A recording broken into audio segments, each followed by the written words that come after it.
Okay, Steve Colescott, EliteFTS.com. We're with Team Elite FTS member Mick Manley. Good to have you. Thank you. Mick, this has been the last, I guess it's been more than a year. You've kind of been hit with some stuff.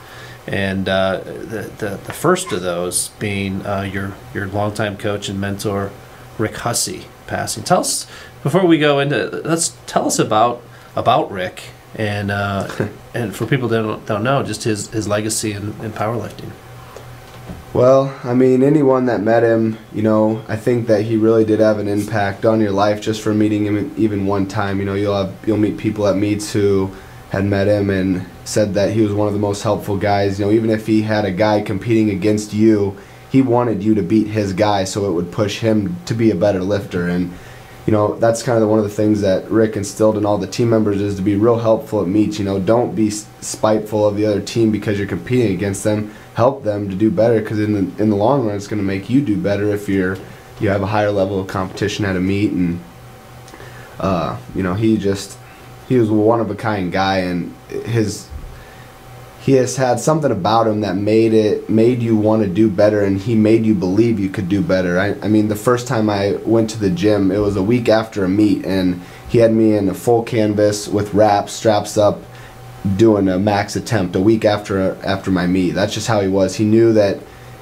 he could push you because he just had that way about him, you know? You just trusted him.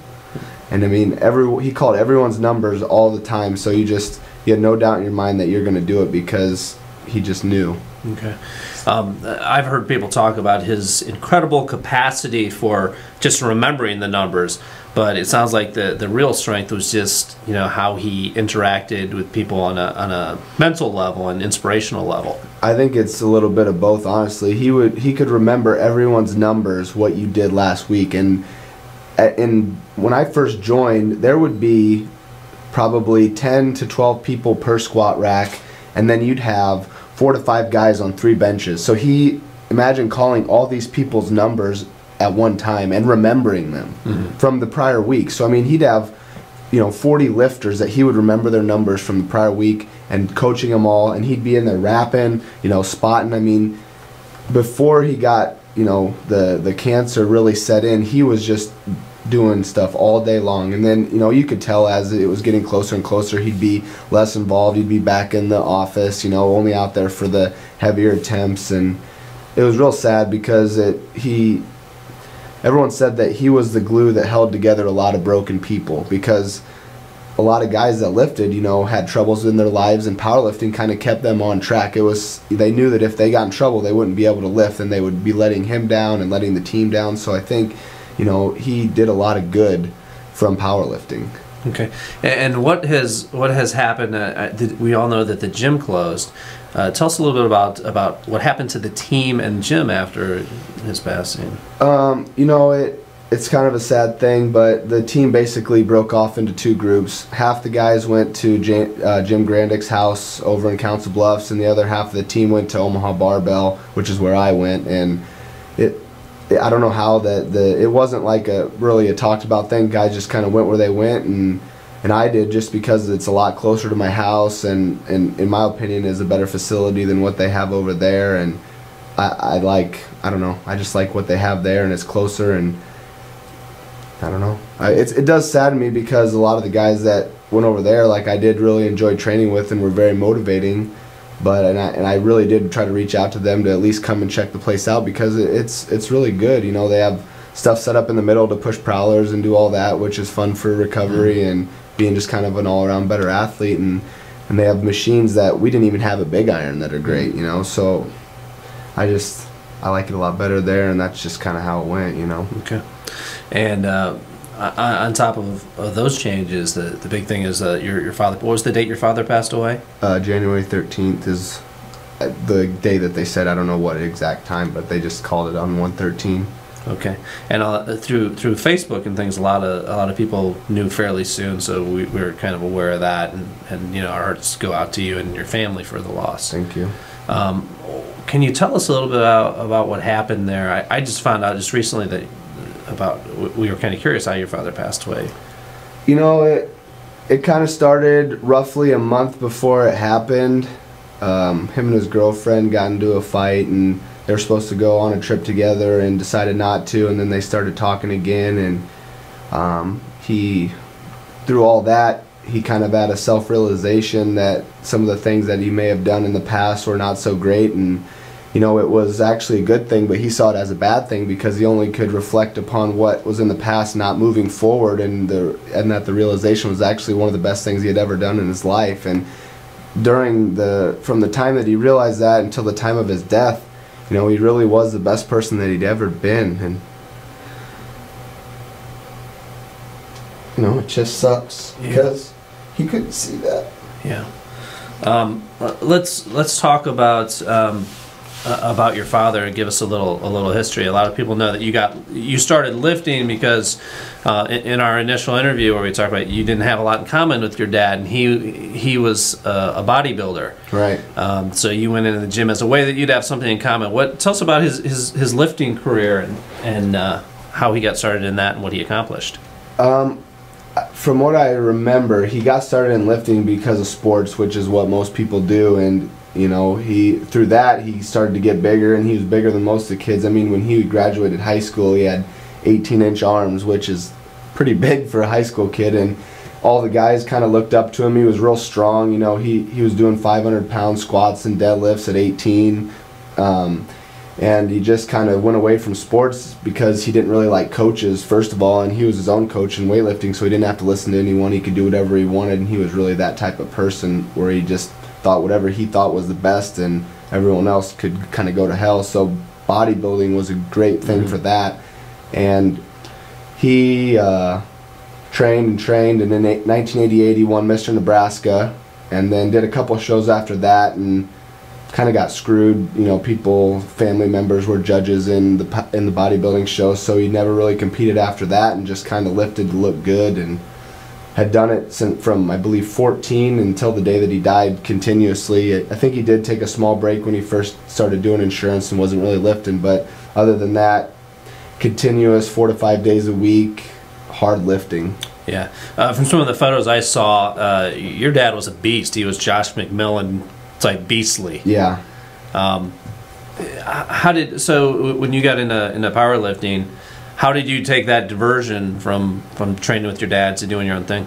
Well, I'd kind of veered off from training with him before I even started powerlifting, because anyone that's met me knows I'm not a very big guy. I don't really like to eat. I didn't get his genetics per se. I got more of my mom's like genetics, whereas have a pretty big lower body, but my upper body really sucks, and my mom's that way. My sister got more of hers. She's a beast too. She does tumbling. So I had kind of veered off, and I was preferred lifting heavy. I was more of a, you know, doing doubles, heavy doubles. He wanted to do more reps, so we still trained together, but I kind of did my own thing after a few years. And I had known about Big Iron, and we actually had joined there for about 3 months when I was, I think, 19, and he tore his pec. So we stopped going there, and I just went back to training where I was, and I decided to finally do a meet, and it was Big Iron's first meet, and that's just kind of how I transitioned from the bodybuilding to the powerlifting. Is just I had a love for lifting heavy weights, whereas he didn't really like to do it as much as I did. Okay. One of the things we hear a lot is the concept of someone that takes the lessons that they learn in the gym and take that onto life. Your dad was very successful in insurance. Can you tell us a little bit about what he did there? Well, I mean, anyone that met him knew that if he had a goal, he was going to do whatever it took to get it done, and you know, that can be a good and a bad thing. You know, the good side of it was that he was very successful. The bad side of it was that he neglected his family and, you know, even friends over time to accomplish that. So I mean, he took the desire that he had for bodybuilding and what's the word I'm looking for? The drive that he had for bodybuilding, and he took it towards insurance, and he made that his life for the first few years, and really proved himself to the company that he worked for. And when you do that, they take care of you, and they make it a lot easier to grow and to be more successful once they know that you want to do that. So I just think that he took the principles that he used from lifting and applied it to insurance and got it done. Okay. You followed him into the gym, you followed him into the insurance business. Did that give you guys a little more in common or not? Well, him and I didn't really get along so well until probably the last 2 to 3 years, to be honest with you. We had a pretty rocky relationship, and being a father and son working together, it wasn't like a normal employee-boss relationship. We would have yelling matches, you know, because most employees, even if the boss is doing something wrong, they're not going to tell him. Yeah. Well, when he did stuff wrong, I would tell him, and he didn't like that, and we had a pretty combative relationship at work. But you know, as we got older and realized that we should have a relationship together, it did get better, and we did become pretty good friends where everything at the office was fine. You know, we would hang out on the weekends. We walked our dogs together almost every night. You know, it was a good thing, but it did start out kind of rocky. And you know, hopefully you can focus on those good periods. And on that note, what are some of the things that you can take from your father and from Rick and into going forward in your life? Well, I mean, anyone that has met me can kind of tell that I'm a laid-back person and don't really focus on the negative things in life, just because, especially now, life's too short to hold grudges and think about negative things. So you only live once. Exactly. Yep, YOLO.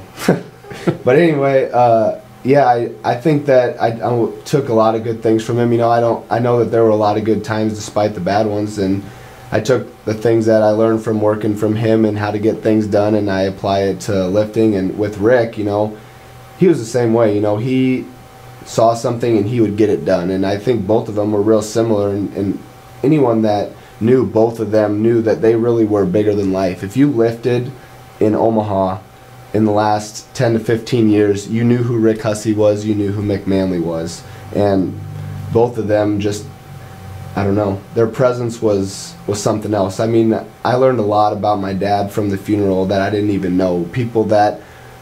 There were people that came from the gym that he worked out at that didn't even really know him. They had only talked to him a couple times, and they expressed how much that he motivated them, and they had a question for him, and he really helped them out. And there was one girl who, she was a single mom, and she kind of looked up to him, like not as a father figure, but kind of a brother-father figure for her son. And he said that he gave her some great advice on, you know, kind of raising him and stuff. And I don't know, it really opened my eyes to how good of a person he was. The worst part about it was that I don't know why, but it was like he couldn't be that way with his family, but with friends and acquaintances, he was like the greatest person ever. Some people are just that way, you know, but it was a bittersweet funeral because obviously the death of him was terrible, but I learned a lot of good things about him, and it actually gave me a better perspective of what kind of a person he really was. Yeah, from my own father's funeral, I had that same feeling. I had about 5 people that came up and said that he was their best friend, and a couple of them I didn't even know. Right. So you really kind of see those other sides of people. Yeah. Okay. Well, you know, everyone at the Elite FTS family, we're always with you through good times and bad, and we look to see a lot of good stuff in your future. Thank you. Help you in any way we can. Appreciate that.